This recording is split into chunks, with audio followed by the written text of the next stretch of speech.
Me agaché para recoger el vaso que se le cayó, y sentí su mano en mi pierna. Subió, lenta, por debajo de mi falda. Lo miré, sin poder hablar. «No quiero solo una cuidadora», susurró él. «Quiero que me hagas sentir vivo otra vez». Y aunque tenía 85 años, ese día empezó todo. El anciano al que vine a cuidar en Canadá se convirtió en mi marido. Nunca imaginé que a mis 50 años iba a empezar de cero. Pero la vida a veces empuja con tanta fuerza que no queda otra opción que dejarse arrastrar. Vivía en un pueblo pequeño de España, donde todos se conocían y las miradas juzgaban hasta el más mínimo detalle. Me casé joven, con un hombre que en un principio prometía un futuro tranquilo. Pero los años revelaron su verdadero rostro: vago, conformista, amante del bar más que del hogar. Pasaba las tardes enteras sentado con sus amigos, bebiendo cerveza y criticando la vida de los demás, mientras yo sostenía la casa, las cuentas, las compras. «Mujer, ¿para qué tanto trabajar?», me decía con una sonrisa descarada. «Al final, siempre habrá alguien que nos eche una mano». Esa frase se convirtió en su lema. Nunca quiso trabajar en el campo, como otros hombres del pueblo. Nunca quiso formarse para algo más. Vivíamos del poco dinero que yo conseguía cosiendo y limpiando casas, mientras él encontraba excusas para no aportar nada. Y en las noches apenas me miraba. Ya no quedaba cariño, ni pasión, ni respeto, solo rutina. Una tarde, mientras fregaba los platos, escuché cómo reía en la puerta de casa con sus amigos, bebiendo y hablando de fútbol. Lo observé desde la ventana y sentí una mezcla de rabia y tristeza.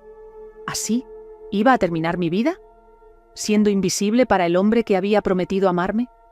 Esa noche, navegando por internet en mi viejo móvil, apareció un anuncio que cambiaría mi destino. Se busca cuidadora para anciano en Canadá. Alojamiento y buen salario. Se ofrece contrato. Al principio pensé que era una locura.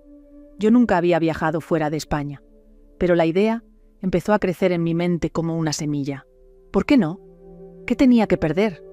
Allí, al menos, habría un techo seguro, un sueldo digno y distancia de un matrimonio que ya estaba muerto. Le hablé a mi marido, esperando en el fondo que me dijera algo que me retuviera, que se diera cuenta de que yo también estaba cansada, que me abrazara y me pidiera quedarme, pero solo se encogió de hombros. «Haz lo que quieras, yo aquí estoy bien, ya sabes que el bar me espera». Y así fue como vendí lo poco que tenía de valor. Empaqué 2 maletas y tomé un avión a Canadá. Dejé atrás el pueblo, la casa vacía de amor y un hombre que nunca supo cuidarme. Cuando llegué a la enorme casa de piedra donde vivía él, el anciano al que debía cuidar, sentí que entraba a otro mundo. Todo era frío, silencioso, elegante. Un lugar que parecía más un museo que un hogar. Me presentaron como la nueva cuidadora española. Él estaba sentado en un sillón de cuero, mirándome con unos ojos azules que, a pesar de sus 85 años, parecían llenos de vida. No sabía entonces que ese hombre iba a cambiar mi historia para siempre. El primer día en aquella casa se sintió extraño. No era un simple hogar, era casi como una mansión antigua, con techos altos, pasillos silenciosos y muebles de madera que guardaban historias de otra época. Todo olía a cera, a libros viejos y a un leve perfume masculino, suave pero persistente. Me recibió una ama de llaves que apenas me dirigió la palabra. Me mostró mi habitación, sencilla pero cómoda, y luego me llevó al salón principal.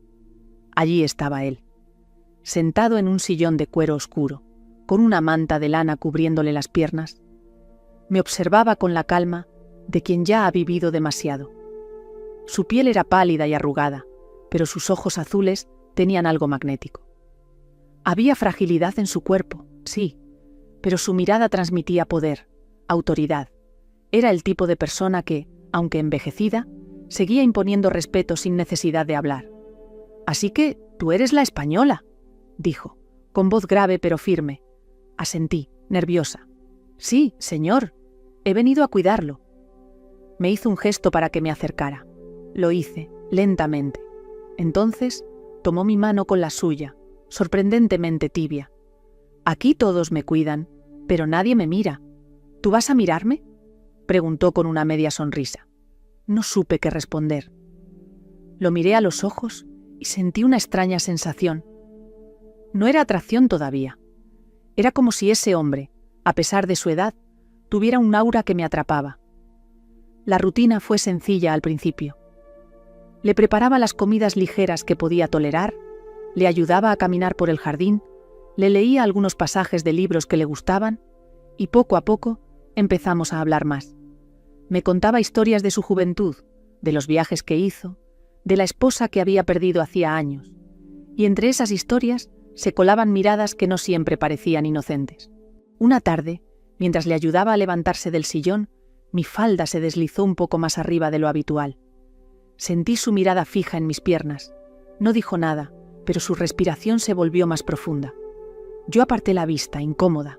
Sin embargo, algo en mí despertó una curiosidad que no esperaba. Me empecé a preguntar si detrás de esa figura frágil aún quedaba un hombre con deseos, con pasión.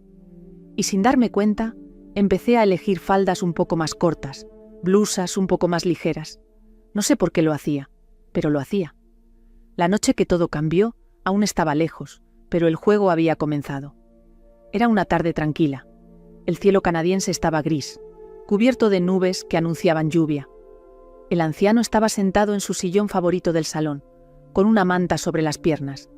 Yo acababa de servirle un té, y me agaché para recoger un vaso que se le había resbalado al suelo.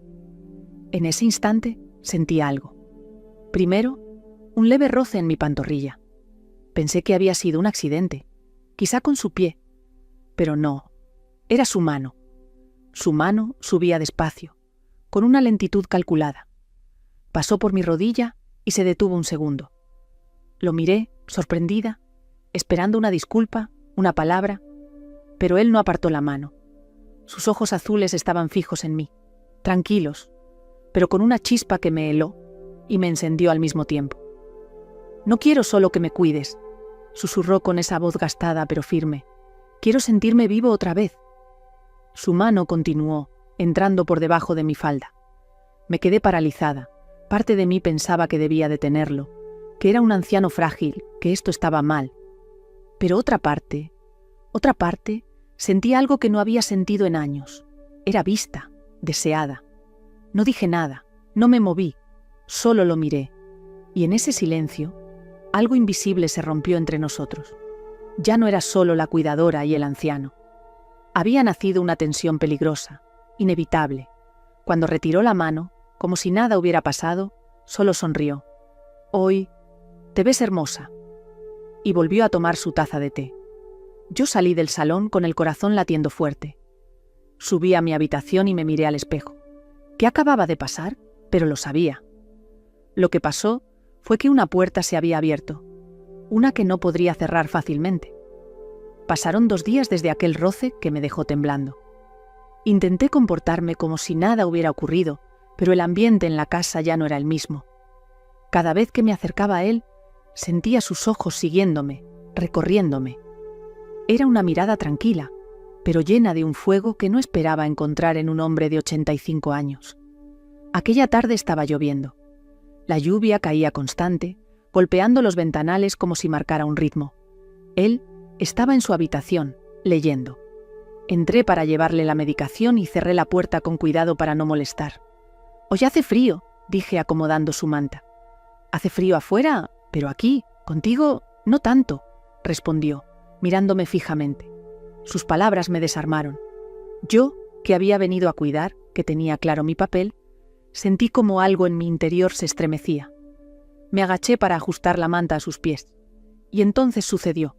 Su mano, firme, se apoyó en mi muslo. Esta vez no fue un simple roce.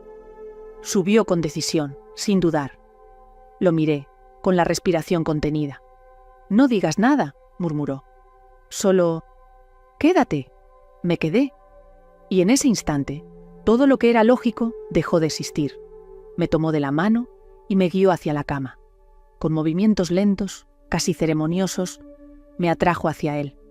Su fragilidad física no quitaba la intensidad de lo que sentía. Me acarició el rostro, el cuello, como si estuviera redescubriendo el tacto humano. «¿Sabes cuánto tiempo llevo sin sentir que alguien me ve?», dijo con voz quebrada. No respondí, solo lo abracé, y allí, en aquella habitación silenciosa, sobre las sábanas blancas que hasta entonces solo habían sido las de un enfermo, empezó algo que ninguno de los dos pensaba que viviría. Cuando todo terminó, me miró con calma. Ahora ya no eres solo mi cuidadora, eres la mujer que me devolvió la vida. Salí de esa habitación temblando, consciente de que ya nada sería igual. Había cruzado la línea, y no me arrepentía. Desde aquella tarde, la casa ya no fue la misma. Para los demás, yo seguía siendo la cuidadora española, eficiente y discreta. Para él, me había convertido en algo más, y para mí, ya no era solo un anciano al que debía cuidar. Todo comenzó a cambiar en pequeños gestos. Ya no me llamaba señorita, sino por mi nombre, con una cercanía que antes no existía. Me pedía que me sentara junto a él para comer, no enfrente. A veces, cuando lo ayudaba a caminar por el pasillo, su mano se demoraba en mi cintura un segundo más de lo necesario. Por las noches, empezamos a compartir más tiempo. Después de la cena, yo solía leerle libros. Él me escuchaba en silencio, pero no dejaba de mirarme. Y cuando terminaba un capítulo, me pedía que me quedara un rato más, simplemente a su lado. Era como si quisiera absorber cada minuto, como si supiera que el tiempo le era limitado. No había lujos exagerados, pero sí detalles. Un perfume que me regaló, diciendo que quería olerme a mí misma. Una blusa nueva, comprada en línea, que me pidió que usara para él. Y por supuesto, más noches en las que me llamaba discretamente a su habitación. Al principio pensé que me sentiría culpable, que la diferencia de edad, la fragilidad de su salud, el hecho de que yo había dejado un esposo atrás en España, aunque ya no lo consideraba realmente mi marido, todo eso pesaría. Pero lo que sentía era diferente. Por primera vez en años, alguien me veía, me valoraba, me deseaba. El personal de la casa comenzó a notarlo, aunque nadie decía nada. La ama de llaves me miraba con ojos que mezclaban curiosidad y juicio, pero no abrió la boca. Sabía que yo estaba ganando algo más que un salario.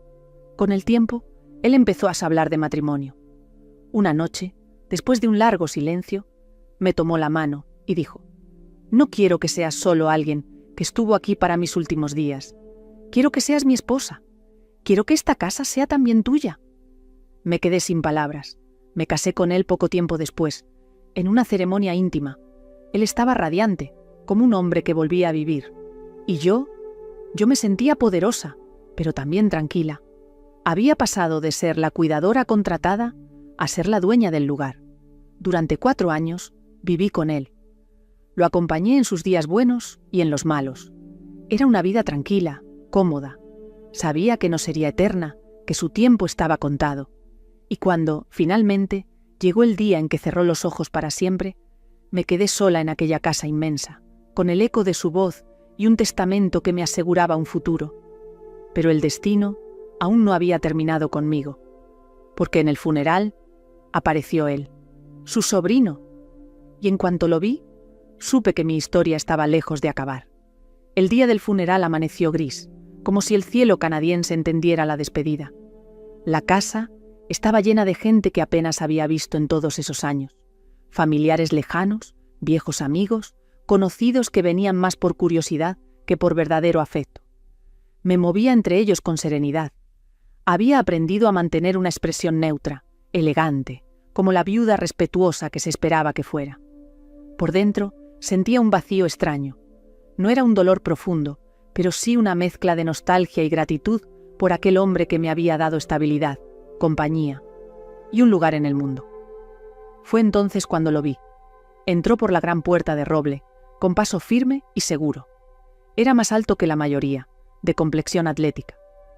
Su traje negro le quedaba impecable, y cuando levantó la vista hacia mí, sentí un golpe en el estómago. Era el sobrino. Sabía que existía, pero nunca había venido mientras su tío vivía.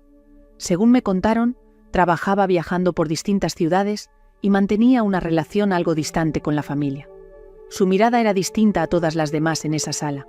No había compasión, no había juicio, había algo más profundo, más calculado, más penetrante. Se acercó despacio y me extendió la mano. «Así que tú eres la esposa de mi tío», lo dijo con una voz grave, con un matiz que no supe descifrar. Sí, respondí, manteniendo la compostura. Lo acompañé hasta el final. Me sostuvo la mano un segundo más de lo necesario. Sus ojos oscuros parecían analizarme, como si intentara descifrar cada capa de mi historia. Y entonces sonrió, apenas. Una sonrisa que no era de condolencia. Era otra cosa. Durante el funeral lo sentí mirándome varias veces. No de forma irrespetuosa, pero sí con una curiosidad que me inquietaba. Cuando terminó la ceremonia y todos comenzaron a irse, él se quedó. «Quiero hablar contigo», dijo en voz baja. Nos sentamos en la biblioteca. Me observaba con calma, con una intensidad que no me dejaba respirar. Mi tío siempre fue un hombre con mucho carácter.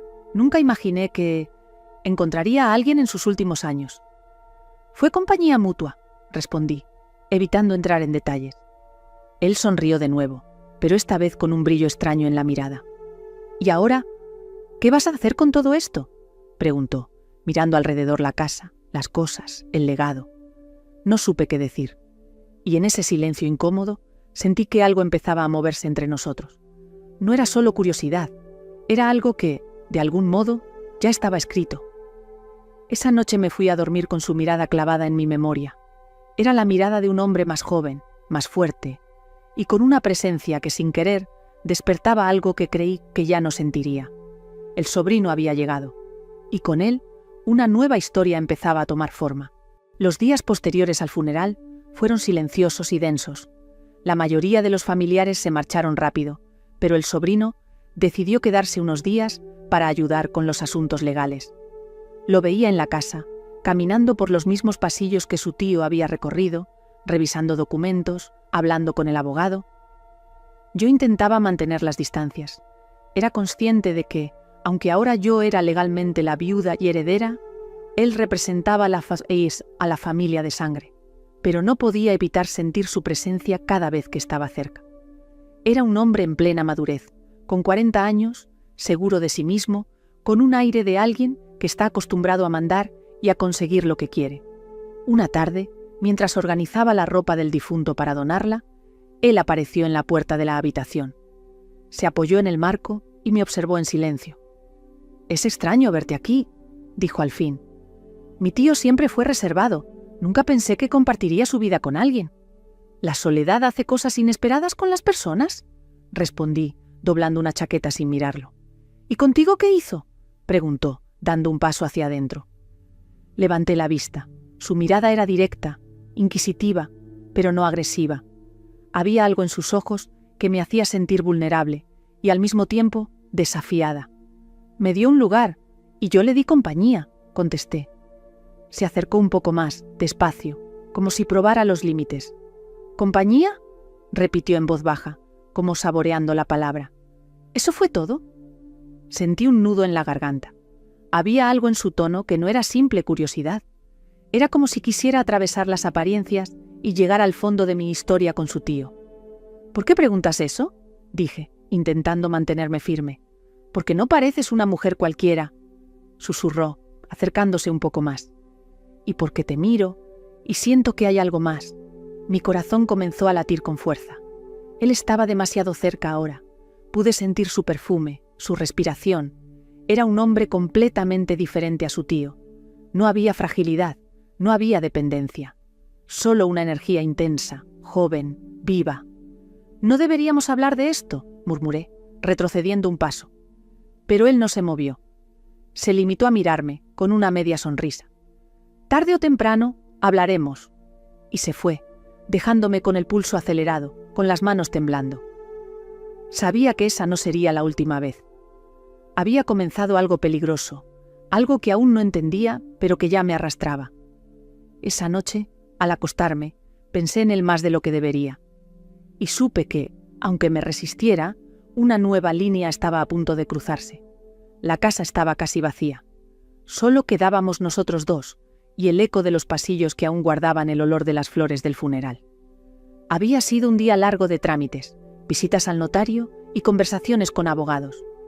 Yo estaba agotada, pero había algo más que me inquietaba. Después de cenar, decidí servirme una copa de vino en la biblioteca. Aquella habitación era mi refugio. Paredes cubiertas de libros antiguos, una chimenea encendida y un silencio que invitaba a pensar. Me senté frente al fuego, con la copa en la mano, intentando aclarar mis pensamientos. Entonces lo escuché entrar.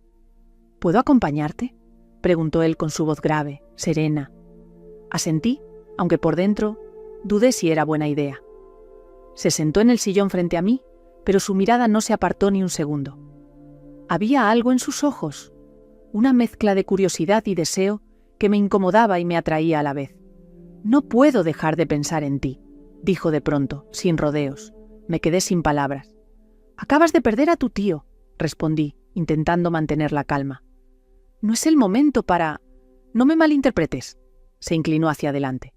«No es un impulso, es que te miro y veo a una mujer que no encaja en esta historia. No eres solo la viuda que esperaba una herencia. Hay algo más en ti. No sabes nada de mí», murmuré, aunque en el fondo sabía que ya había leído demasiado en mis gestos, en mis silencios. «Sé que eres fuerte, pero también sé que llevas mucho tiempo sola, incluso antes de todo esto». Sus palabras me golpearon. Era verdad. Ni siquiera mi esposo en España había sido realmente un compañero. El anciano me dio compañía, pero no pasión. Y ahora, delante de mí, estaba un hombre que despertaba algo que creí olvidado. Se levantó y dio unos pasos hacia mi sillón. Se detuvo a mi lado, mirándome desde arriba. Su voz bajó a un susurro. «No me digas que no lo sientes tan bien». Mi respiración se aceleró. Sentía el calor de la chimenea, pero también el suyo. Podía olerlo, sentir la tensión en el aire. Quise moverme, pero mis piernas no respondían. Se inclinó, despacio, rozando con su mano el brazo del sillón. No me tocó directamente, pero su cercanía era suficiente para encender todo mi cuerpo. «Esto no está bien», susurré, casi sin convicción. «Quizá no», respondió él. «Pero lo que está mal no siempre deja de ser inevitable». Nos quedamos así, a centímetros, en un silencio que decía mucho más que las palabras. Y supe que esa noche marcaba el inicio de algo que ya no podría detener. No pasó nada todavía, pero la frontera se había borrado. Esa noche apenas dormí. Sentía todavía su mirada, el calor de su cercanía, las palabras que había susurrado como un eco que no se iba de mi cabeza. Me giré una y otra vez en la cama, preguntándome si estaba imaginando todo, o si realmente algo tan peligroso estaba a punto de suceder. Al día siguiente intenté evitarlo. Desayuné temprano, salí al jardín para distraerme entre las flores que el difunto anciano tanto apreciaba. Pero cuando regresé a la casa, él estaba allí, en el pasillo, como si me estuviera esperando. «Tenemos que hablar», dijo, con un tono calmo, pero cargado de una fuerza que no admitía evasivas. Me llevó a la misma biblioteca de la noche anterior. Cerró la puerta con suavidad y se quedó frente a mí. No había nadie más en la casa. El silencio era tan profundo que podía oír los latidos de mi propio corazón. «No quiero fingir», empezó. «Desde que llegué, desde que te vi en el funeral, supe que esto no era solo casualidad. Eres el sobrino de mi esposo», intenté decir, aunque la palabra ya se sentía lejana. «Él ya no está», me interrumpió, mirándome directo a los ojos. «Y sé que tú no eres la mujer que la gente cree. Sé que no viniste aquí solo por interés. Hay algo más en ti, algo que te hace diferente, y yo lo veo». Sentí que mis defensas caían poco a poco. Era como si me estuviera leyendo por dentro. «No deberíamos», murmuré, pero ni siquiera yo sonaba convincente. Él dio un paso hacia mí, después otro. Su mano rozó la mía con suavidad, despacio, esperando una respuesta. Yo no la retiré. Entonces, con una decisión que parecía inevitable, me atrajo hacia él. El primer beso fue lento, casi tímido, como probando el terreno. Pero en cuanto nuestras bocas se encontraron, todo el tiempo contenido explotó. Sentí su fuerza, su juventud, algo completamente distinto a la fragilidad de los últimos años con el anciano. «¿Por qué siento que esto tenía que pasar?», susurró contra mis labios. No respondí. Solo lo abracé, dejando que me guiara. Fue intenso pero contenido, un momento cargado de deseo reprimido que al fin se liberaba. El peso del pasado se desvanecía, y por primera vez en mucho tiempo sentí que mi cuerpo despertaba de verdad. Cuando todo terminó, nos quedamos en silencio, respirando rápido. Sabíamos que habíamos cruzado una línea que no tenía regreso. «Esto cambia todo», dije con voz baja. «No», respondió él acariciándome el rostro. «Esto solo revela lo que ya estaba escrito». Desde ese día, ya no éramos viuda y sobrino. Éramos dos personas arrastradas por un deseo que había estado esperando el momento perfecto para salir. Después de esa primera vez, nada volvió a ser igual. Ya no éramos simples habitantes de la misma casa, unidos por un luto reciente. Había algo invisible que nos conectaba, algo que se sentía en cada mirada, en cada roce casual por los pasillos. Los días se volvieron una coreografía silenciosa. De día hablábamos poco, manteniendo las apariencias mientras seguíamos organizando asuntos legales y resolviendo trámites. De noche, cuando el silencio envolvía la casa, nos encontrábamos en la biblioteca, o en el jardín, o incluso en la habitación que había pertenecido al anciano. La intensidad con él era distinta. Con su tío, todo había sido lento, contenido, casi un acto de ternura mezclado con compañía. Con el sobrino, en cambio, era puro fuego. No solo me hacía sentir deseada, sino viva, llena de energía. Era un hombre fuerte, con carácter, que sabía tomar la iniciativa sin dudar, pero también sabía mirarme como si yo fuera algo único. «¿Te arrepientes?», me preguntó una noche, después de un largo silencio mientras me acariciaba el cabello. «No», respondí, aunque mi voz temblaba. «Entonces no pienses más», dijo. «Lo que pasó antes, ya es pasado. Ahora estamos tú y yo». Pero yo sí pensaba. Me preguntaba qué dirían los demás si supieran que a pocos días del funeral yo estaba enredada con su sobrino. Me preguntaba si era deseo, soledad o algo más profundo lo que sentíamos. Poco a poco empezamos a hablar de futuro. Él confesó que siempre había querido volver a Canadá definitivamente, que ya no quería seguir viajando tanto. «¿Podríamos quedarnos aquí?», dijo una tarde, mientras paseábamos por el jardín. «La casa es enorme, tiene historia, podría ser nuestro lugar». «Nuestro lugar». Aquellas palabras se quedaron flotando en mi mente. Ya no era solo un romance clandestino, había algo más serio detrás, algo que insinuaba que esto no sería pasajero. Pero también había sombras. Sabía que parte de la familia lo vería como una traición. Sabía que la herencia que yo había recibido podía levantar sospechas. Y sobre todo, sabía que, aunque el anciano ya no estaba, su recuerdo seguía pesando sobre nosotros. Sin embargo, cada noche que pasaba en sus brazos, todas esas dudas se desvanecían. En su mirada encontraba fuerza, juventud, un renacer que no había sentido en años. Era como si, después de toda una vida sobreviviendo para otros, por fin estuviera viviendo para mí. Lo que no sabíamos era que nuestra historia aún guardaba giros que nos pondrían a prueba. No pasó mucho tiempo antes de que los rumores empezaran a circular. En los pueblos pequeños y en las familias grandes, nada permanece oculto por mucho tiempo.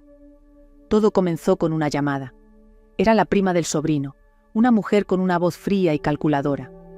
Quería hablar de algunos detalles pendientes sobre la herencia. Durante la conversación, percibí ese tono disfrazado de cortesía, pero cargado de insinuaciones. «Es curioso», dijo con un suspiro. «Mi tío nunca fue un hombre de compañía, y sin embargo, apareciste tú». De repente, me mordí la lengua para no responder con dureza. «Lo cuidé hasta el final, eso es todo». «Claro». Su voz dejó escapar una ironía evidente. Y ahora, de repente, el sobrino que nunca venía se queda más tiempo del necesario. ¡Qué coincidencia! Colgué el teléfono con las manos temblando. Sabía lo que estaba pensando.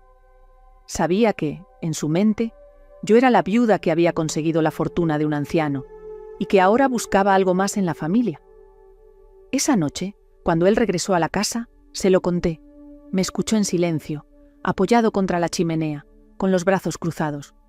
«Déjalos hablar», dijo sin alterarse. «Siempre habrá quien critique lo que no entiende. No entienden porque no saben la verdad. Pero si la supieran», murmuré, «si la supieran, no cambiaría nada, porque yo no pienso renunciar a ti». Sus palabras me tranquilizaron por un momento, pero la inquietud seguía ahí. Sabía que su familia no lo dejaría en paz. Y en el fondo, también sabía que parte de mí se sentía vulnerable. Esa misma semana comenzaron a llegar cartas y notificaciones legales. Algunos parientes reclamaban propiedades, querían revisar el testamento, cuestionar decisiones del anciano.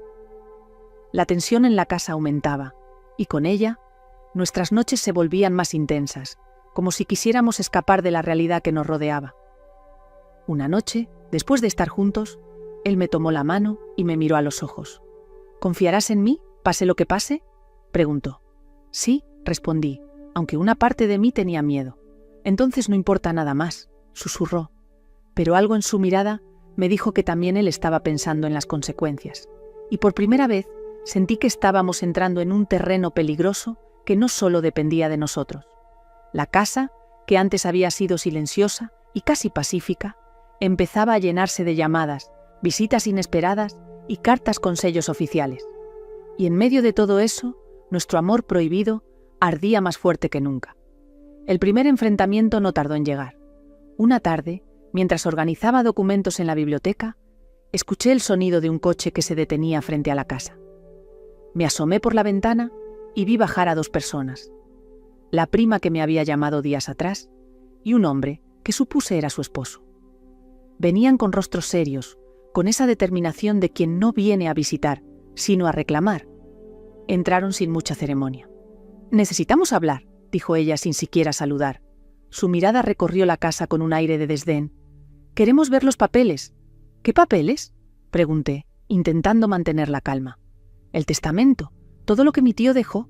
Queremos asegurarnos de que no hubo manipulaciones». Su esposo, que había permanecido callado, intervino. «Es extraño que una mujer aparezca de la nada, cuide a un anciano y termine heredándolo todo. Y ahora, casualmente, el sobrino decide quedarse». Sabía a dónde querían llegar. Sentí un escalofrío. «Yo cumplí mi trabajo», respondí con firmeza. «Él me quiso aquí. Me casé con él porque así lo decidió». La primera sonrió con malicia. «Claro, ¿y ahora también vas a casarte con su sobrino?».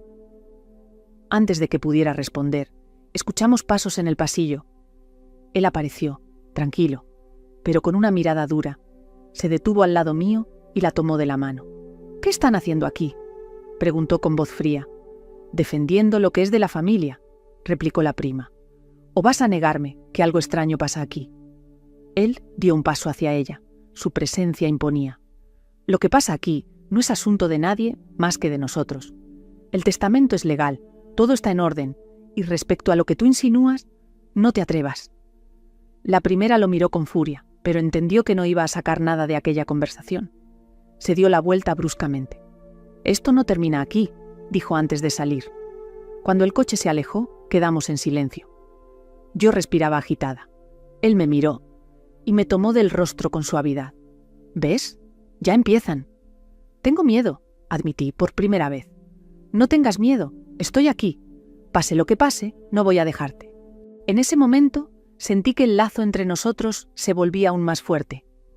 Ya no era solo deseo o atracción. Era una unión contra todos, contra lo que viniera. Aquella noche hicimos el amor con una intensidad nueva.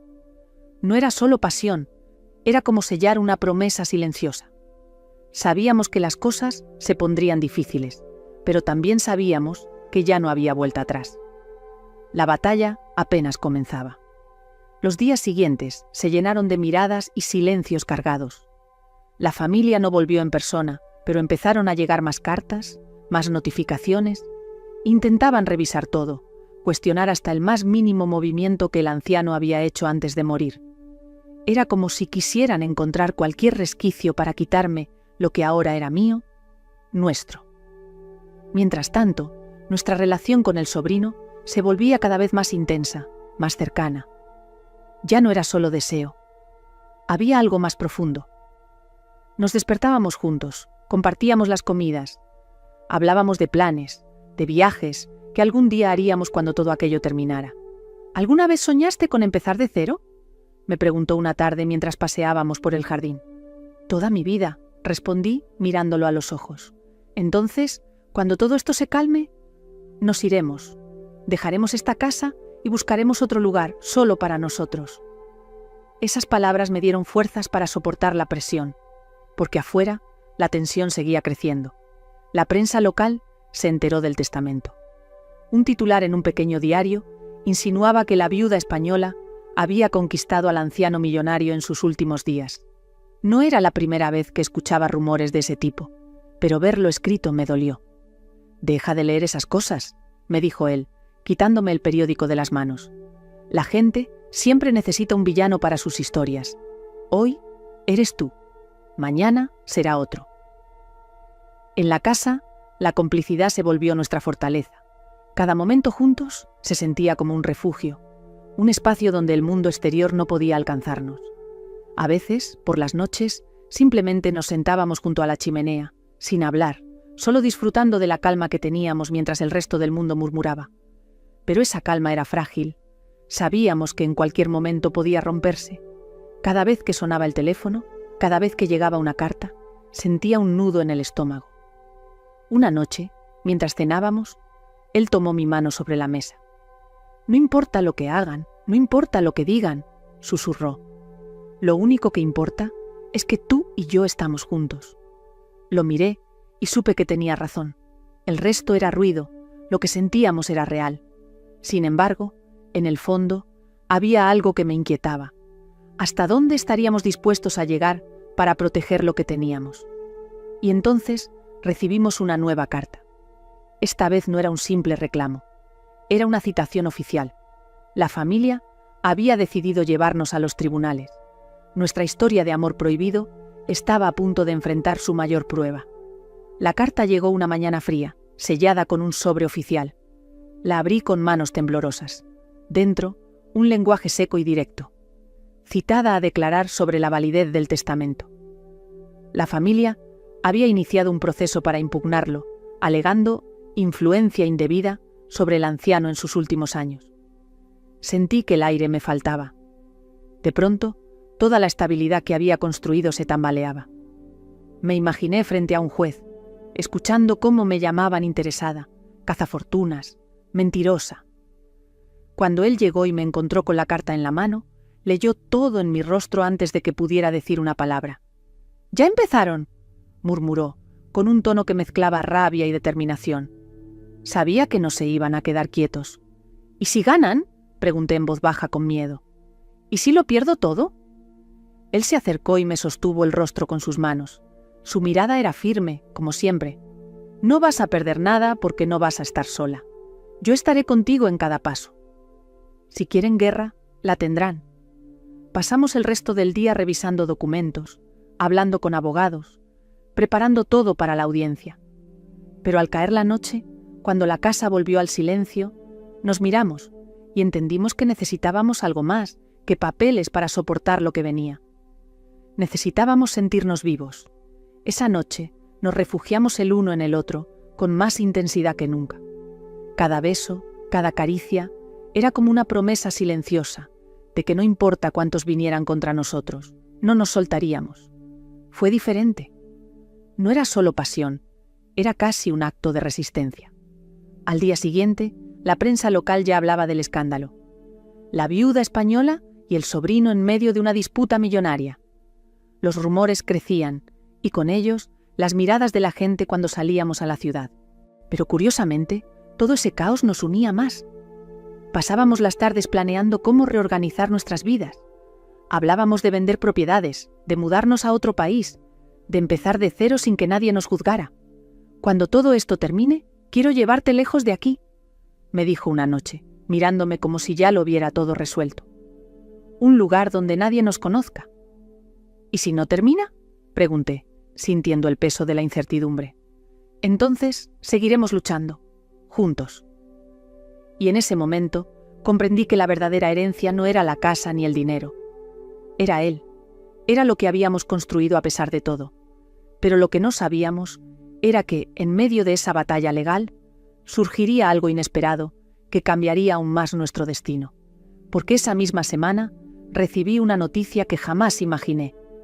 Fue una mañana cualquiera, aparentemente tranquila. Después de desayunar, me sentí mareada. Pensé que era el estrés, la falta de sueño por las noches llenas de preocupación. Pero al pasar los días, los mareos continuaron. acompañados de un cansancio extraño, diferente. Algo en mi interior me dijo que debía revisarlo. Fui al médico con la excusa de un chequeo general. Me hicieron análisis de rutina y cuando los resultados llegaron, la doctora me miró con una mezcla de sorpresa y prudencia. «¿Estás embarazada?» Me quedé en silencio. Sentí como si el mundo se detuviera por un instante. Era algo que ya no esperaba a mi edad. Tenía 50 años y nunca había imaginado volver a ser madre. Y sin embargo, ahí estaba. Una vida creciendo dentro de mí. Salí de la consulta temblando. Me senté en el coche sin saber qué hacer. Mi mente se llenó de preguntas, de miedos. ¿Cómo reaccionaría él? ¿Qué diría la familia cuando supiera que la viuda interesada ahora llevaba en su vientre al hijo del sobrino? ¿Y yo estaba preparada para todo esto? Cuando regresé a casa, él me estaba esperando. Me miró y enseguida notó algo distinto en mi rostro. «¿Qué pasó?», preguntó preocupado. Lo miré, intentando encontrar las palabras. «Estoy embarazada». Por un instante se quedó completamente quieto. Era como si no procesara lo que acababa de escuchar. Después, sus ojos se llenaron de una mezcla de asombro y algo que no había visto en él hasta ahora. Emoción pura. «¿De verdad?», susurró, acercándose. «¿Un hijo nuestro?», asentí, y él me abrazó con fuerza. «¿Esto lo cambia todo?», dijo, con una sonrisa que no pudo contener. Y sí, lo cambiaba todo, porque de repente ya no éramos solo dos adultos enfrentando a una familia hostil y a un pasado complicado. Ahora había una nueva vida en juego, un símbolo de nuestro amor, pero también un nuevo motivo para que los demás nos atacaran. Esa noche, mientras me acariciaba el vientre con delicadeza, me dijo: «Ahora tenemos aún más razones para protegernos. Nadie va a tocarnos, nadie». Pero en el fondo, yo sabía que las cosas no serían tan simples. El embarazo se convertiría en un nuevo campo de batalla para todos los que querían destruirnos. Y no me equivoqué. La noticia no tardó en filtrarse, y cuando la familia se enteró, el verdadero escándalo apenas comenzó. La noticia se filtró más rápido de lo que imaginamos. No sabíamos quién había hablado, si fue algún empleado del consultorio o alguien que nos había visto juntos en la ciudad. Lo cierto es que, en menos de una semana, toda la familia ya lo sabía. La primera llamada llegó una mañana temprano. Era la primera de nuevo, con su voz cargada de veneno. Así que, además de quedarte con la herencia, ahora decides tener un hijo para asegurarte el resto. ¡Qué conveniente! Intenté mantener la calma. Lo que pase en mi vida no es asunto tuyo. Es asunto de todos cuando se trata del nombre de nuestra familia, replicó. Estás manchando la memoria de mi tío. Antes de que pudiera responder, escuché cómo él, que estaba a mi lado, tomó el teléfono y habló con una frialdad que nunca le había escuchado. «Vuelve a llamarla para insultarla, y te juro que será la última vez que escuches mi voz con cortesía». Colgó sin esperar respuesta. Pero las llamadas no fueron lo peor. Pronto empezaron las visitas inesperadas. Aparecieron parientes lejanos, disfrazando su curiosidad de preocupación. Llegaban con sonrisas hipócritas, pero cada frase que soltaban era un juicio. «Es demasiado pronto después de la muerte de mi tío, ¿no crees? Debe ser difícil para ti adaptarte tan rápido. ¿Y estás segura de que este embarazo es algo que quieres?». Cada palabra era una daga disfrazada. Mientras tanto, afuera de la casa empezaron a merodear periodistas locales, atraídos por la historia de la viuda española que conquistó al sobrino. Una tarde, incluso me abordaron cuando salía de la clínica para mis chequeos prenatales. «¿Es cierto que este hijo es para asegurar la herencia?», gritaban con cámaras en mano. Regresé a la casa llorando, y cuando lo vi a él, me derrumbé. «No sé si puedo soportar esto», confesé, con la voz rota. «Ya no es solo por mí, ahora está este bebé». Él me tomó en sus brazos y me habló con una calma firme. «Por eso mismo vamos a soportarlo, porque ahora tenemos algo más grande que ellos, más grande que todo lo que digan. Este hijo será nuestra fuerza». Desde ese día, reforzamos nuestra unión. Dejamos de salir tanto, blindamos la casa contra miradas indiscretas. Y cada noche, a pesar del caos, hablábamos del futuro. Elegíamos nombres para el bebé, pensábamos en cómo sería nuestra nueva vida cuando todo esto quedara atrás. Pero la familia no se detenía. El abogado nos informó que ahora querían solicitar una prueba de ADN, alegando que el embarazo era parte de un plan para consolidar el control de la herencia. Y supe que la batalla apenas estaba comenzando. Pero yo ya no era la misma mujer que llegó a esa casa como cuidadora. Ahora era una madre que protegería lo suyo con uñas y dientes. Los días siguientes fueron un verdadero asedio. La casa dejó de ser un refugio tranquilo y se convirtió en una fortaleza rodeada de rumores, periodistas y abogados que llamaban a cada hora. Cada vez que abría una ventana, encontraba miradas indiscretas. Cada vez que salíamos, alguien nos seguía con una cámara o un teléfono. La familia había ido demasiado lejos. No solo solicitaban impugnar el testamento, sino que exigían pruebas para demostrar que el embarazo era legítimo. Su argumento era claro. Decían que yo había planeado todo desde que conocí al anciano, que mi relación con el sobrino era parte de una manipulación para quedarme con la fortuna. Una tarde, mientras repasábamos los documentos con el abogado, él me miró con una seriedad que me heló. «Van a pedir una prueba de ADN», dijo. «Es legalmente posible, si ellos alegan sospechas de fraude. Quieren demostrar que este hijo es la excusa perfecta para quedarse con todo». «¿Y qué haremos?», pregunté, sintiendo que el corazón se me encogía. El sobrino me tomó la mano, apretándola con fuerza. «Lo afrontaremos, no tenemos nada que esconder». Pero yo sí tenía miedo. Miedo no del resultado, sino de la humillación pública, de ver cómo mi historia se convertía en un espectáculo para todos. Esa noche, sentados junto a la chimenea, hablamos largo rato.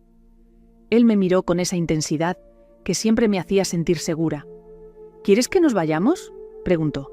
«Podemos dejarlo todo, vender esta casa, mudarnos a otro país, empezar de cero con el bebé». «¿Y dejarles ganar?», respondí, con un fuego nuevo en la voz. «Nombre este es nuestro lugar ahora, y no voy a dejar que lo destruyan». A pesar de la presión, cada momento juntos nos unía más. En medio del caos, encontrábamos espacio para reír, para soñar. Hablábamos de cómo sería la habitación del bebé, de qué nombre le pondríamos. Incluso en la tormenta, había momentos de ternura que nos recordaban por qué valía la pena luchar. Sin embargo, el acoso mediático no se detenía. Una mañana, recibí un sobre anónimo. Dentro había fotos mías con él, abrazados en la biblioteca, tomadas a través de una ventana. Alguien nos vigilaba. Eso fue la gota que colmó el vaso. «Esto ya no es solo una pelea legal. Están cruzando todos los límites», dijo él enfurecido. «¿Qué vamos a hacer?», pregunté. «Vamos a contraatacar. Si quieren guerra, la tendrán. Pero no vamos a huir». Y esa misma semana planeamos algo que cambiaría el rumbo de la historia. Una conferencia pública, donde él hablaría frente a todos y pondría fin a las especulaciones. No sabíamos si funcionaría, pero entendimos que ya no podíamos quedarnos en silencio, porque cuando el silencio se convierte en debilidad, hay que aprender a alzar la voz. El día de la conferencia amaneció nublado, como si el cielo compartiera la tensión que se respiraba en el ambiente. Desde temprano, periodistas y curiosos comenzaron a reunirse frente a la casa. Había cámaras, micrófonos, flashes que no dejaban de disparar. La noticia ya corría por todos los medios. El sobrino del millonario y la viuda española darán una declaración oficial sobre su relación y el embarazo. Dentro, el ambiente era aún más denso. Me miré en el espejo una última vez. Llevaba un vestido sencillo, discreto, pero no podía ocultar que ya empezaba a notarse mi embarazo. Él estaba a mi lado, impecable, con una expresión seria pero decidida. Me tomó de la mano antes de salir. «Pase lo que pase, estamos juntos», susurró. Asentí, aunque sentía el corazón golpearme en el pecho. Cuando salimos, el ruido de las cámaras y las voces explotó como una ola. Gritos, preguntas, flashes cegadores. Nos dirigimos a un pequeño atril, improvisado en el jardín. Él se colocó frente al micrófono, yo permanecí a su lado. «Hoy estamos aquí para aclarar algo, que no debería necesitar explicación», empezó con voz firme. «Sí, mi tío me dejó su herencia. Sí, esta mujer fue su esposa y lo acompañó hasta el último día. Y sí, ahora está embarazada de mí». Hubo un murmullo colectivo, como un rugido. Las cámaras se acercaron más. Sé que muchos quieren ver maldad donde solo hay amor, continuó. Pero yo no vine aquí por dinero. Vine a despedir a un hombre que, aunque distante, fue familia. Y encontré algo que no esperaba. Encontré a ella. Hizo una pausa, mirándome. Su mano buscó la mía, entrelazándola frente a todos. Estamos juntos porque queremos, porque elegimos construir una vida, aunque incomode a quienes viven de las apariencias. Este hijo que esperamos no es un plan ni un escándalo. Es el inicio de algo nuevo. Hubo un silencio tenso. Luego, las preguntas estallaron como disparos. ¿Qué dice la familia de esto? ¿Qué opina la comunidad? ¿Va a renunciar a la herencia para demostrar que no es interés? Él levantó la mano para pedir silencio. La herencia es legal y nadie va a quitársela. No debemos justificarnos ante quienes no conocen la verdad. ¿Y respecto a la familia? Si no pueden aceptar esto, será su problema, no el nuestro. Me miró de nuevo y sus ojos brillaban con determinación. En ese momento, entendí que no había marcha atrás. Nos habíamos expuesto ante todos. Ya no era un secreto, ya no era algo que pudieran usar contra nosotros, pero también sabía que la familia no se quedaría quieta. Y no me equivoqué. Esa misma tarde, recibimos una notificación. Ahora, además del juicio por el testamento, presentarían una demanda para proteger el honor de la familia. Querían que nos fuéramos de la casa. Querían quitarnos todo. Sin embargo, algo había cambiado. Al hablar públicamente, ya no nos sentíamos a la defensiva. Habíamos tomado el control de la narrativa. Y eso nos daba una fuerza inesperada. Esa noche, mientras descansábamos después del caos, él acarició mi vientre y me dijo: «Esto recién empieza, pero no vamos a perder. Ni tú, ni yo, ni este niño». Y por primera vez en semanas, sentí que la batalla ya no era solo de ellos contra nosotros. Ahora éramos una familia. No habían pasado ni 24 horas desde la conferencia cuando llegó el golpe más duro. Una citación oficial más contundente que las anteriores. La familia no solo quería impugnar el testamento y sacarnos de la casa. Ahora pedían medidas cautelares para congelar las cuentas, detener cualquier movimiento financiero y forzarnos a abandonar la propiedad hasta que el tribunal resolviera. Me senté en la mesa de la cocina con la carta entre las manos. Sentía un frío interno que no venía del clima. «Quieren dejarnos sin nada», murmuré, con la voz apagada. Él tomó la carta, la leyó, y aunque vi cómo se le tensaba la mandíbula, mantuvo la calma. «No lo van a lograr», dijo con determinación. «Es un último intento desesperado. Saben que si nos quedamos aquí, ganamos. ¿Y si no ganamos?», pregunté con miedo, acariciando instintivamente mi vientre ya visible. «¿Y si este bebé nace en medio de un escándalo, sin un lugar seguro?». Se arrodilló frente a mí, me tomó las manos con fuerza y me miró directo a los ojos. «Lo que estamos construyendo no depende de ellos ni de sus papeles. Lo que tenemos es más fuerte. Si esto se pone peor, nos iremos, pero no vamos a dejar que decidan por nosotros». Sin embargo, no podíamos ignorar la realidad.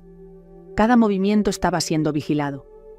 Los periodistas seguían en la puerta, los abogados llamaban a cada hora.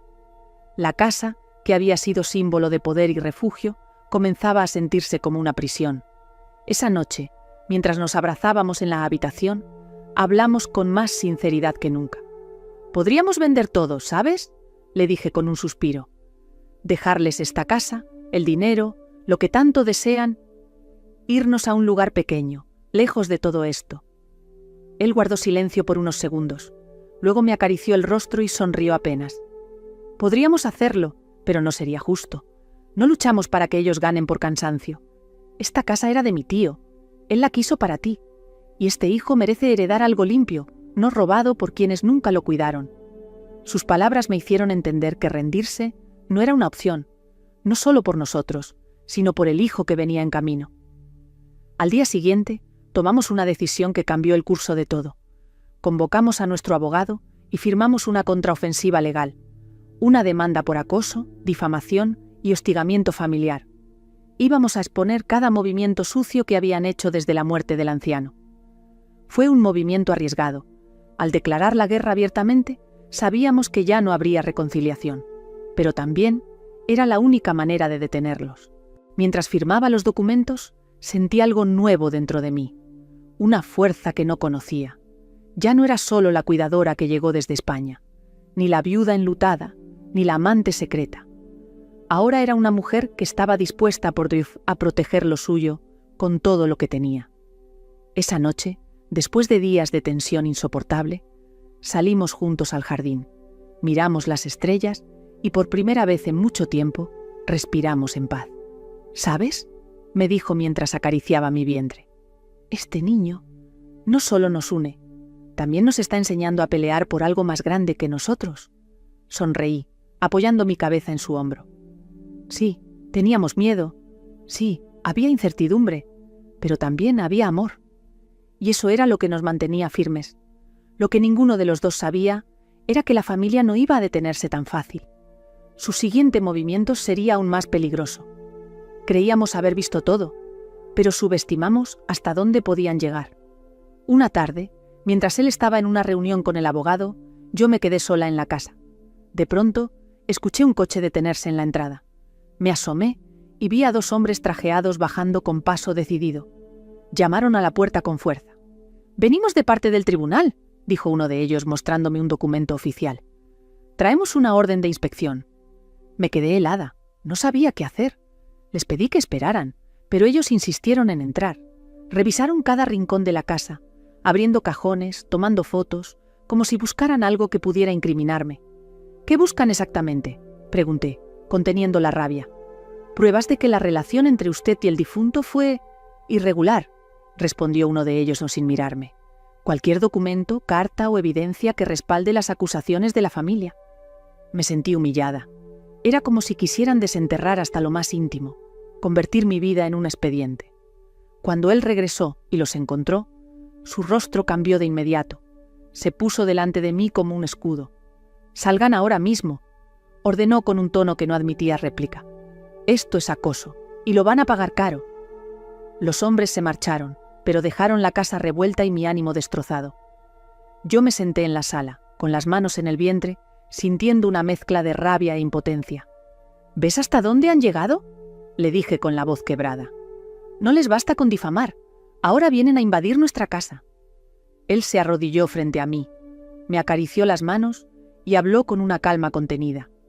«No vamos a permitir que te hagan daño. Si esto sigue así, nos iremos. Pero antes, vamos a ganarles». Y entonces me contó algo que había descubierto con el abogado. La familia estaba ocultando información sobre la verdadera fortuna del anciano. Querían hacerme quedar como la interesada, mientras ellos movían cuentas en el extranjero. «¿Qué significa eso?», pregunté. «Significa que si los exponemos, ellos perderán todo, y ya no tendrán fuerza para seguir atacando». Fue en ese momento que entendí que nuestra lucha no era solo por amor o por el bebé, era también por justicia, por no permitir que ellos manipularan la historia a su antojo. Decidimos dar un paso más arriesgado. Prepararíamos un dossier con toda la verdad y lo entregaríamos a la prensa. Si ellos querían ensuciarnos, nosotros íbamos a destapar sus secretos. Esa noche, mientras organizábamos pruebas y documentos, sentí algo extraño. Por primera vez en meses, no tenía miedo. Ahora tenía un propósito. «¿Esto va a cambiarlo todo?», dije mirándolo. «Sí», respondió él. «Y después de esto, nadie se atreverá a tocarnos». Pero no sabíamos que al revelar la verdad, desataríamos algo aún más grande, porque la familia no iba a dejarse hundir sin contraatacar con todas sus fuerzas. La mañana en que salió la noticia, todo cambió. El abogado nos había ayudado a recopilar documentos, transferencias bancarias ocultas, propiedades no declaradas, todo lo que la familia había escondido, mientras nos señalaba como villanos. Entregamos el dossier a un periodista de confianza, y en cuestión de horas, los titulares explotaron. La familia del magnate oculta millones en cuentas extranjeras, mientras disputa la herencia de la viuda. Hipocresía y corrupción, los verdaderos secretos tras la fortuna del anciano. La reacción fue inmediata. Los teléfonos no dejaron de sonar. Algunos parientes nos llamaban con furia, otros en silencio incómodo. La prensa que antes nos acosaba con preguntas, ahora rodeaba la mansión familiar de ellos, pidiéndoles explicaciones. Por primera vez, el foco no estaba sobre nosotros, sino sobre ellos. Esa tarde nos sentamos juntos en el salón, viendo las noticias en la televisión. Había imágenes de la prima y su esposo intentando salir de su casa rodeados de cámaras, tapándose el rostro. El periodista narraba: los mismos familiares que acusaban a la viuda de manipular al anciano ahora enfrentan investigaciones por fraude y evasión fiscal. Me sentí aliviada, pero también supe que esto no iba a terminar ahí. Era un golpe demasiado duro para que lo aceptaran sin responder. «¿Se van a vengar?», dije mirando la pantalla. Él me miró con una tranquilidad extraña. «Que lo intenten. Ahora ellos son los que están acorralados». Pero mi presentimiento no estaba equivocado. Esa misma noche, cuando creíamos que por fin podríamos descansar, recibimos una llamada anónima. Una voz masculina, grave, casi susurrada. «¿Crees que ganaste? Pero no sabes con quién te estás metiendo. Esto no ha terminado. Me quedé helada». Él tomó el teléfono y habló con firmeza. «Si vuelven a amenazarla, iremos más lejos. Ya no tenemos nada que perder». Colgó, pero ambos sabíamos que aquello era solo el comienzo de un contraataque. Los días siguientes fueron confusos. Por un lado, teníamos el apoyo de la prensa y de la opinión pública, que ahora veía a la familia como los verdaderos villanos. Por otro, empezamos a notar cosas extrañas: coches que pasaban lentamente frente a la casa, mensajes anónimos dejados en el buzón, personas desconocidas merodeando cerca. Una noche, mientras dormíamos, escuchamos un golpe en la ventana. Él se levantó rápido y salió al jardín, pero no encontró a nadie. Solo un papel arrugado con una frase escrita a mano. «Esto no es el final. El verdadero juego apenas comienza». Lo miré con el corazón en un puño. «¿Qué significa esto?», pregunté temblando. «Que están desesperados. Y cuando alguien está desesperado, puede hacer cualquier cosa». Nos abrazamos fuerte, como si quisiéramos protegernos el uno al otro, con el propio cuerpo. Esa noche entendimos que no solo era una batalla legal o mediática.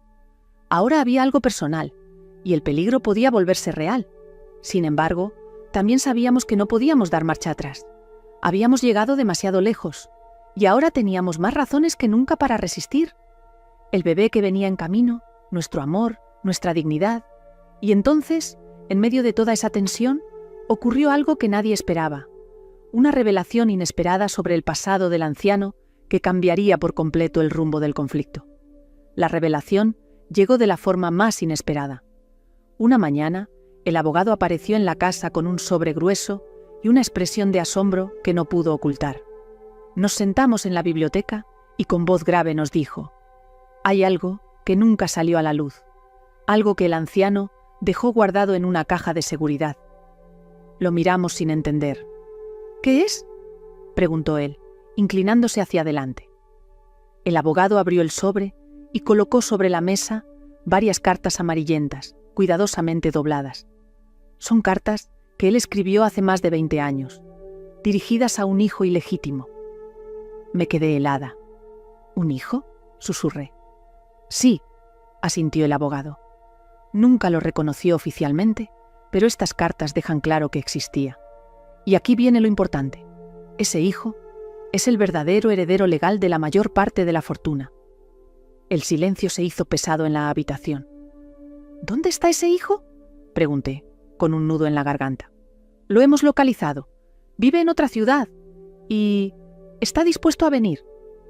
La cabeza me daba vueltas. Si ese hijo aparecía, todo lo que habíamos vivido, toda la batalla legal, todo el escándalo, podía volverse irrelevante. La herencia, la casa, incluso la legitimidad del testamento, todo podía pasar a sus manos. Él se levantó, caminó por la habitación con las manos en la cabeza. «¿Por qué ahora?», preguntó frustrado. «¿Por qué justo cuando por fin estábamos ganando?». El abogado suspiró. «Porque la familia, en su desesperación, empezó a hurgar demasiado, y sin querer desenterraron esto. No lo hicieron para ayudarte, pero ahora nadie puede detenerlo». Yo me senté, aturdida, acariciando mi vientre como si necesitara aferrarme a algo real. «¿Y qué significa para nosotros?», dije con voz temblorosa. El abogado nos miró con seriedad.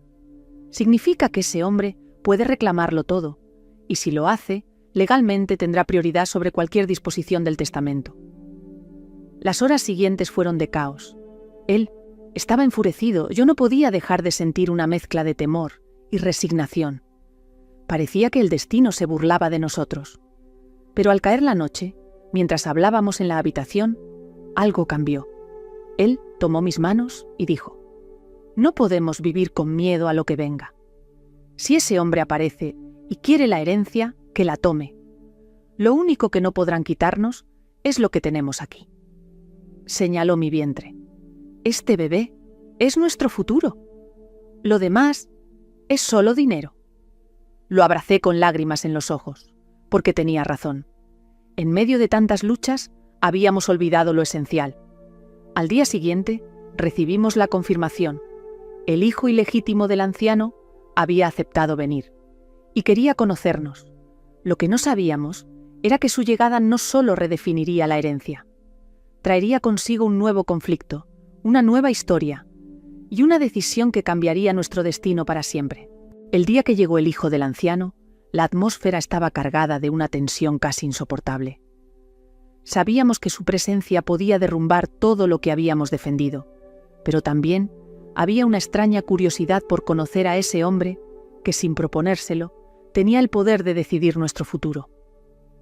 Apareció en la entrada con una maleta pequeña y un semblante serio, pero no arrogante. Era un hombre de unos 40 años, alto, de mirada profunda, con un aire que recordaba mucho al anciano en sus gestos. Cuando entró en la sala, nos miró detenidamente, primero a mí, luego a él. «¿Así que ustedes son los que quedaron al final?», dijo con voz pausada. No sonó como un reproche, sino como alguien que estaba procesando demasiada información.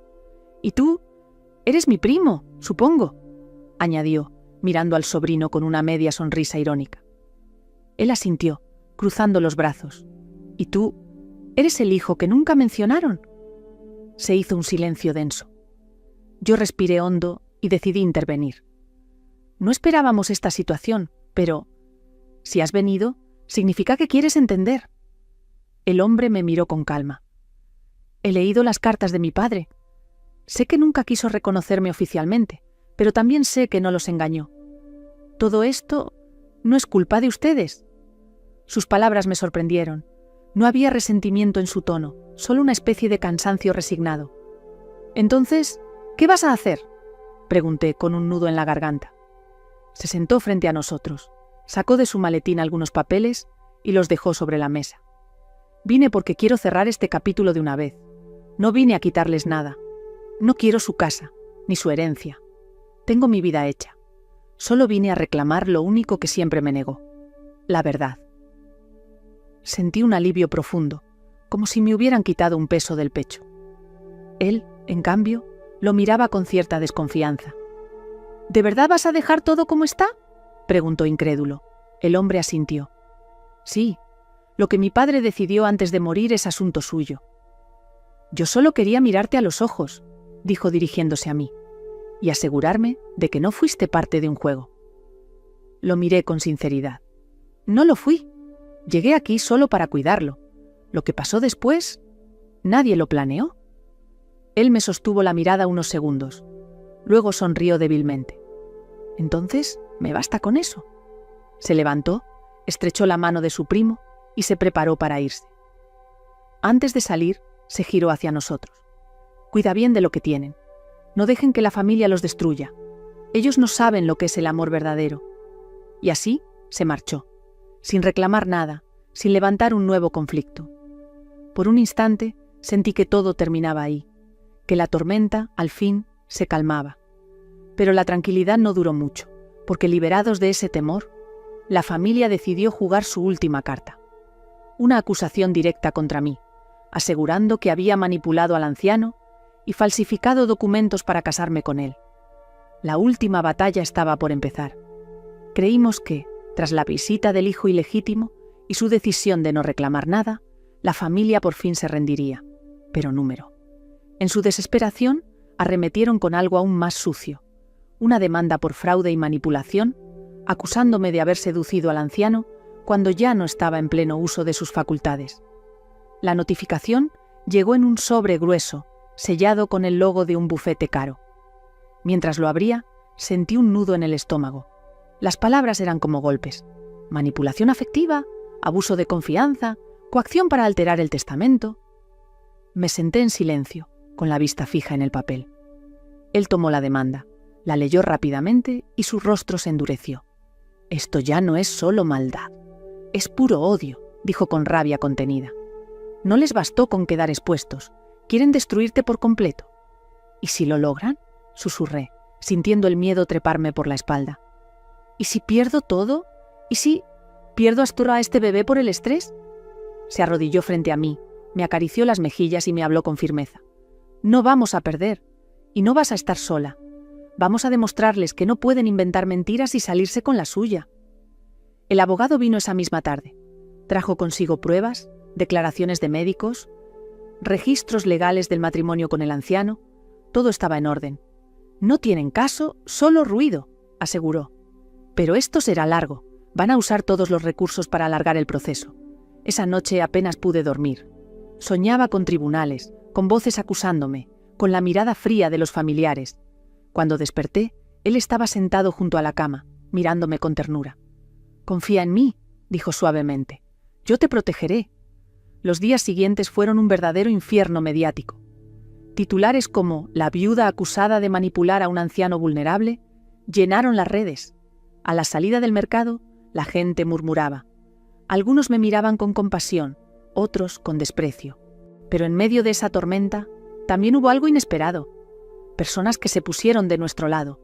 Vecinos, amigos del anciano, incluso antiguos trabajadores que dieron testimonio de cómo yo lo cuidaba con dignidad. Sus palabras empezaron a equilibrar la balanza. El momento más duro llegó cuando tuvimos que presentarnos ante el juez. Me senté frente a él, con las manos sobre mi vientre, mientras los abogados de la familia me lanzaban preguntas venenosas. ¿Es cierto que llevaba faldas provocativas mientras cuidaba al señor? ¿Le prometió compañía a cambio de dinero? ¿Planeó desde el principio quedarse en esta casa? Cada pregunta era una humillación, pero respondí con la verdad, sin bajar la mirada. Y cuando todo parecía inclinarse contra nosotros, llegó el testimonio que lo cambió todo. El hijo ilegítimo del anciano, el hombre que había venido a visitarnos, apareció de forma inesperada para declarar. Mi padre no era un hombre débil, sabía perfectamente lo que hacía, y les puedo asegurar que esta mujer lo cuidó con respeto. Si decidió dejarle su herencia, fue por gratitud, no por engaño. Sus palabras tuvieron el peso de la verdad. En la sala se hizo un silencio incómodo. La familia no esperaba ese apoyo. Salimos del tribunal con una mezcla de cansancio y alivio. «Esto no ha terminado», dijo él, mirándome mientras caminábamos hacia el coche. «Pero hoy hemos ganado una batalla». Esa noche, por primera vez en semanas, respiramos en paz. Nos abrazamos, sintiendo que aún había luz al final del túnel. Pero sabíamos que quedaba la decisión final del juez. Y ese veredicto sería el que marcaría nuestro destino para siempre. El día del veredicto amaneció con un cielo gris, como si el clima reflejara la incertidumbre que sentíamos por dentro. No había dormido en toda la noche. Cada vez que cerraba los ojos, me venían imágenes de todo lo que habíamos pasado. La llegada a Canadá, el anciano, las miradas, el amor inesperado, la familia llena de odio, las amenazas, la demanda. Y ahora, en pocas horas, todo tendría una resolución definitiva. Cuando llegamos al tribunal, el pasillo estaba lleno de periodistas, flashes, micrófonos, susurros. Caminé con paso firme, aunque por dentro temblaba. Él iba a mi lado, su mano entrelazada con la mía, dándome esa fuerza silenciosa que siempre me salvaba en los peores momentos. Dentro de la sala, la familia estaba sentada al otro lado, con rostros tensos y miradas cargadas de resentimiento. Vi a la primera que siempre me había atacado. Me sostuvo la mirada, como si aún estuviera convencida de que ganaría. El juez entró. El murmullo se apagó. Con voz serena, empezó a leer el fallo. Después de analizar las pruebas, los testimonios y los documentos presentados, este tribunal concluye que no hubo manipulación, fraude ni abuso de confianza por parte de la viuda. El testamento es válido, la relación con el sobrino es legítima y no afecta a los derechos sobre la herencia. Sentí como el aire volvía a mis pulmones. Me llevé las manos a la cara, conteniendo las lágrimas. Él sonrió, apretándome la mano con fuerza. Además, continuó el juez, se desestima la demanda por difamación y se imponen costas a la familia demandante por hostigamiento y acoso. La sala estalló en un murmullo. La familia quedó paralizada. Algunos se levantaron abruptamente y salieron enfurecidos. Otros bajaron la cabeza, derrotados. Salimos del tribunal entre flashes y preguntas, pero esa vez las cámaras ya no eran un ataque. Ahora eran testigos de nuestra victoria. Cuando por fin llegamos a la casa, me senté en el jardín y respiré profundamente. El viento suave acariciaba mi rostro. Por primera vez en mucho tiempo no sentía miedo. Él se arrodilló frente a mí, puso su mano sobre mi vientre y susurró: «Ahora sí podemos empezar de nuevo. Tú, yo y nuestro hijo». Lloré en silencio. Lloré por todo lo que habíamos perdido, por todo lo que habíamos ganado, por ese amor que había nacido en el lugar más inesperado. Meses después, nació nuestro bebé. Fue un momento de paz absoluta. Lejos del ruido, lejos del odio. La casa volvió a llenarse de risas, de luz. Incluso algunos vecinos que antes murmuraban, ahora nos miraban con admiración. Con el tiempo, vendimos la mansión y nos mudamos a una casa más pequeña, más cálida. Él dejó atrás todos los pleitos familiares. Yo me dediqué a criar a nuestro hijo, recordando cada día que la vida siempre encuentra la forma de sorprenderte, porque de un comienzo lleno de dudas y sospechas, nació algo verdadero, y aunque el camino estuvo lleno de sombras, al final, el amor fue más fuerte que todo. Gracias por acompañarme en esta historia, llena de emociones, lucha y esperanza. Si esta historia te inspiró, suscríbete para escuchar más relatos como este. Y nunca olvides que, aunque el mundo sea injusto, el amor y la verdad siempre encuentran su lugar.